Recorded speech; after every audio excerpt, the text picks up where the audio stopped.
आज हम बात करेंगे उन एथलीट्स की जिन्होंने 2023 मिस्टर ओलंपिया की क्वालिफिकेशन हासिल की है। तो मैं हूं अदनान खान, आप देख रहे हैं फिट लेट। चार्ल्स ग्रिफिन इस साल के आखिरी शो में जो ओलंपिया से पहले हुआ लीजेंड फेस्ट में उसमें अपना ओलंपिया कार्ड हासिल करने में, ओलंपिया की क्वालिफिकेशन हासिल करने में कामयाब हुए। हालांकि इनके चेस्ट में बैक्टीरियर इंजरी थी जिसकी वजह से इनके चेस्ट जो है थोड़ा सा अजीब सा दिख रहा था, लेकिन इन्होंने अपना अपर वर्कआउट छोड़ा और लोअर के ऊपर फोकस किया और बहुत अच्छे इंप्रूवमेंट्स किए उसके बावजूद, और और अपनी क्वालिफिकेशन हासिल की। इसके बाद आते हैं थियो लगेरी। ये फ्रांस के एथलीट हैं और इन्होंने काफ़ी सारे शोज़ खेले। लास्ट ईयर ये टॉप 15 से बाहर हो गए थे। इस बार अगर ये कोशिश इनकी हो यही होगी कि 15 टॉप 15 क्रैक कर लिया जाए, और ये भी क्वालिफाइड हैं ओलंपिया के लिए। अब हम बात करते हैं रोमन फ्रिट्ज की। रोमन फ्रिट्ज 2015 से compete कर रहे हैं, लेकिन ये लास्ट ईयर अपनी 2 बड़ी हिप रिप्लेसमेंट सर्जरीज के बाद कमबैक किया और उसके बाद से ये बहुत सारे शोज़ कर रहे हैं। इन्होंने लास्ट ईयर जुलाई में अपना क्वालिफिकेशन हासिल की, लेकिन उसके बाद भी ये बहुत सारे यूरोपियन प्रो शोज़ में खेलते रहे, और ये कमबैक के बाद अपने आप को पहले से बहुत ज़्यादा बेहतर पैकेज डिलीवर कर रहे हैं। इसके बाद आते हैं जस्टिन शायर। ये भी डेब्यू है इनका, और इन्होंने शिकागो प्रो में 3 ओलंपियंस को हरा के अपनी क्वालिफिकेशन हासिल की ओलंपिया के लिए। और इनका टारगेट ये है कि जैसा कि इन्होंने खुद अपने व्लॉग में बताया कि टॉप 10 क्रैक करना चाहते हैं, और ये उनके लिए पॉसिबल है और वो समझते हैं कि टॉप 10 वो क्रैक कर सकते हैं। 8-9 पोजीशन इनका गोल है कि ये पहले ही अपने डेब्यू में इस प्लेसिंग तक आ जाएंगे। तो देखते हैं ये क्या करते हैं। रॉस फ्लैनिगन, ये भी अपना डेब्यू कर रहे हैं ओलंपिया में, और इन्होंने कैली प्रो में 2 बड़े एथलीट को हरा के अपनी क्वालिफिकेशन हासिल की ओलंपिया के लिए। और इनका प्लान है कि ये अच्छा फुलर और बिगर पैकेज लेके आएंगे स्टेज के ऊपर। अब देखते हैं स्टेज के ऊपर ये फाइनल पैकेज क्या लेके आते हैं, हम कैसा इनको देखते हैं।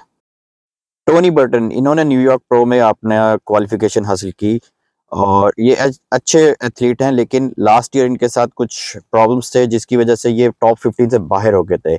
इस बार इनका यही गोल है कि ये अच्छी प्लेसिंग लेके आए, लेकिन अपने आप को साइज ज़्यादा लेके आएंगे और अपनी टाइनी वेस्ट के साथ। तो अपनी कंडीशन लैक नहीं करना चाहते, बेसिकली उनका यही मकसद है। तो देखते हैं स्टेज के ऊपर फाइनल इनका पैकेज क्या होता है। आंद्रिया प्रेस्टी, ये इस टाइम पे सोशल मीडिया पे काफ़ी फेमस हैं, एक बहुत फेमस एथलीट हैं, और लास्ट ईयर ये टॉप 15 क्रैक नहीं कर सके थे, लेकिन इस बार इनके नए कोच हैं और उनका ये टारगेट है कि टॉप 10 को क्रैक करेंगे। तो इनको भी देखते हैं कि ये कैसा परफॉर्म करते हैं, कैसी कंडीशनिंग लेके आते हैं, कैसा पैकेज लेके आते हैं स्टेज के ऊपर। कमाल अल गारनी, ये इस टाइम सबसे ओल्डेस्ट एथलीट हैं पूरे ओलंपिया के लाइनअप में। इन्होंने मास्टर्स ओलंपिया जीता था, इस वजह से 212 और ओपन दोनों के लिए क्वालिफाइड हैं, लेकिन इन्होंने पुल बैक कर लिया है अपना इस शो से फैमिली इश्यूज की वजह से। Sadly, I had my older brother. He had cancer, became like a sarcoma. I'm qualified for both 212 and the Open, but family is family. So I'm really, really sad for that to happen. But again, it's my family. I needed to be with my brother. Let's hope. We pray for him. He's going to be soon, because I want him to be at the Olympia. But the good things next year. Behroz तबानी Iranian rising star हैं और अच्छे athlete हैं। इन्होंने काफ़ी मेहनत की और 2 बार ओलंपिया की क्वालिफिकेशन ली, लेकिन इनको वीज़ा नहीं मिला जिसकी वजह से ये भी खेलने नहीं आ सकेंगे, और ये इनके लिए एक डिसअपॉइंटमेंट है। लेकिन इन्होंने काफ़ी अच्छी मेहनत की और काफ़ी अच्छा अपने फेलो कलीग्स के साथ काम करते हैं, उनको टफ टाइम भी दे सकते हैं। ब्रेट विल्किंस, ये भी क्लासिक में खेलते थे पहले, लेकिन फिर इन्होंने स्विच किया और ओपन में आए और ओपन में अच्छा साइज गेन किया, एक कंपैरेटिव एथलीट बने, लेकिन ये भी अपने डाइजेस्टिव इशू की वजह से नहीं खेल पाएंगे। फिल क्लाहार 49 ईयर्स ओल्ड के एथलीट हैं और इन्होंने ऑरलैंडो प्रो में अपना ओलंपिया का क्वालिफिकेशन हासिल किया था।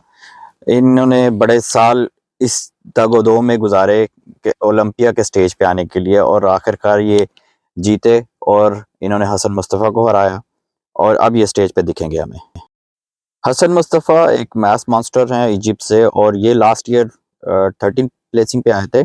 इस बार ये चैड निकोल के साथ काम कर रहे हैं, तो अक्सर क्रिटिक्स ये कह रहे हैं, एक्सपर्ट्स ये कह रहे हैं कि शायद ये टॉप 10 इस बार क्रैक कर लेंगे। So let's see. इसके बाद रीगन ग्राइम्स, इन्होंने अभी यूरोपा प्रो में नेथन डी आशा को हराकर अपना क्वालिफिकेशन लिया था, जो एक बहुत कंट्रोवर्शियल डिसीजन हुआ था और काफ़ी ज़्यादा क्रिटिसाइज हुआ था। इन्होंने लास्ट ईयर अपना स्किप किया था ओलंपिया इम्प्रूवमेंट के लिए, और अब ये इस साल इम्प्रूव होके आ रहे हैं। नाथन डे आशा, इन्होंने रीगन ग्राइम्स को हरा के अभी हाल ही में अपनी क्वालिफिकेशन हासिल की थी मिस्टर ओलंपिया के लिए, लेकिन शायद ये स्टेज पे ना आ सके क्योंकि इनके लिए भी वीज़े का इश्यू बना था और ये शायद यूएसए में एंटर नहीं हो पाएंगे। मिखाल क्रिजो, स्लोवाकिया से ये एथलीट हैं और एक बहुत अच्छा पैकेज लेके आने वाले एथलीट हैं। ये एक मैस मॉन्स्टर हैं और बहुत अच्छी सेपरेशन के साथ, एक बहुत ज़्यादा मास के साथ, अच्छी लाइंस, अच्छी कंडीशनिंग के साथ खेलने वाले एथलीट हैं। ये लास्ट ईयर 13 प्लेसिंग पे आए थे और इस बार इनकी कोशिश होगी कि टॉप 10 क्रैक करें। इयान वेलियर, इन्होंने गुड बाय कह दिया है बॉडी बिल्डिंग को due to health issues. Health important है बिल्कुल, और ये बड़ी यंग एज 32 इयर्स की एज में इन्होंने रिटायरमेंट ले लिया है, जो इनके पर्सनल इश्यूज और हेल्थ इश्यूज की वजह से। तो ये भी ओलंपिया में नहीं खेलने आ रहे, हालांकि इनके पास क्वालिफिकेशन भी थी। अब देखते हैं कि क्या ये फैसला करते हैं। एंड्रयू जैक्ट, इन्होंने टेक्सास प्रो में हंटर लिब्राडा को हरा के अपना क्वालिफिकेशन हासिल की थी ओलंपिया के लिए। ये एक बहुत ही शानदार, इस टाइम पे बहुत ज़्यादा फेमस और बहुत ज़्यादा पसंद किए जाने वाले एथलीट हैं, क्योंकि इनके एस्थेटिक लुक्स की वजह से बहुत प्लीजिंग बॉडी लगती है। ये बहुत ज़्यादा डेंस और मास मॉन्स्टर नहीं है, लेकिन जो इनकी सेपरेशन और इनका स्ट्रक्चर है वो बहुत ज़्यादा प्लीजिंग है, जिसकी वजह से इनको बहुत ज़्यादा पसंद किया जाता है। और ये भी एक अच्छा तगड़ा मुकाबला करने के तैयार हैं स्टेज पे। तो देखते हैं ये क्या कैसा परफॉर्म करते हैं स्टेज पर। हंटर लिब्राडा ने टेम्पा प्रो जीतकर अपनी क्वालिफिकेशन हासिल की थी ओलंपिया के लिए, और लास्ट ईयर ओलंपिया में ये 4th प्लेसिंग से 7th प्लेसिंग तक गिर गए थे। लेकिन इस साल इन्होंने इम्प्रूव्ड वर्जन अपना दिखाया है जितने भी शोज खेले हैं, और उसमें ये वाकई में इम्प्रूव करके आया अपने आप को। ये और ये अपने फादर की सुपरविजन में ट्रेनिंग करते हैं। सैमसन दाऊदा, ये इस साल के सबसे ज़्यादा इम्प्रूव्ड बॉडी बिल्डर हैं, जिन्होंने बहुत ज़्यादा इम्प्रूव करके दिखाया एक साल के अंदर। इन्होंने अपनी क्वालिफिकेशन ऑनर क्लासिक में जीत के हासिल की थी, और ये अभी ओलंपिया के लिए इनका जो प्लान्स हैं वो यही है कि ये फर्स्ट प्लेसिंग लेंगे। बहरहाल वो तो हम स्टेज पे देखेंगे कौन कैसा आता है और कौन कौन सी प्लेसिंग पे आता है, जजेस ने क्या देखना है, कैसे जज करना है।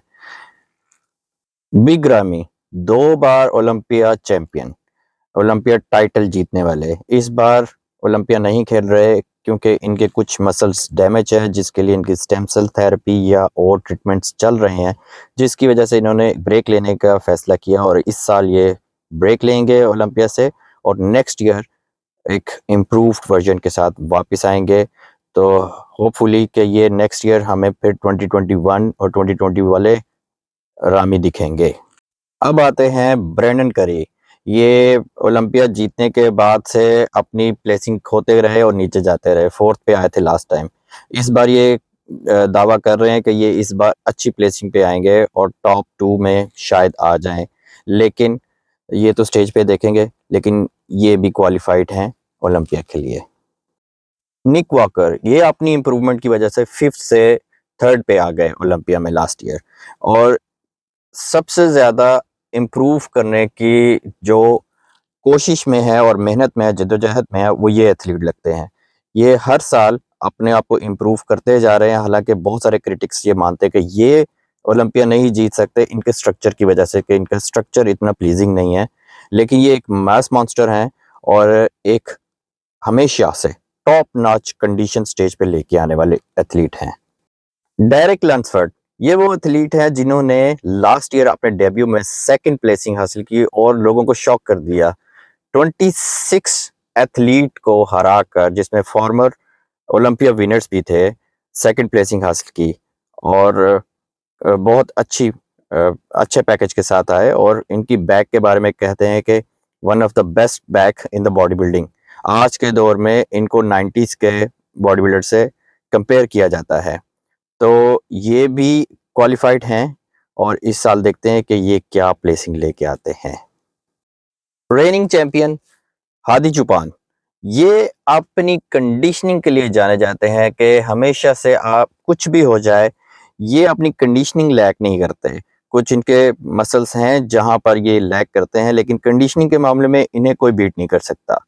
तो ये अपना डिफेंड करने आ रहे हैं टाइटल, और देखते हैं स्टेज के ऊपर ये क्या परफॉर्म करते हैं। इनके अपडेट्स तो बहुत कम आते हैं, लेकिन जो आते हैं वो बहुत ही छा जाने वाले होते हैं। तो यही थी आज की वीडियो, और अब हम लेके आएंगे ओलंपिया के प्रेडिक्शंस। तब तक अपना ख्याल रखिए। Goodbye, see you.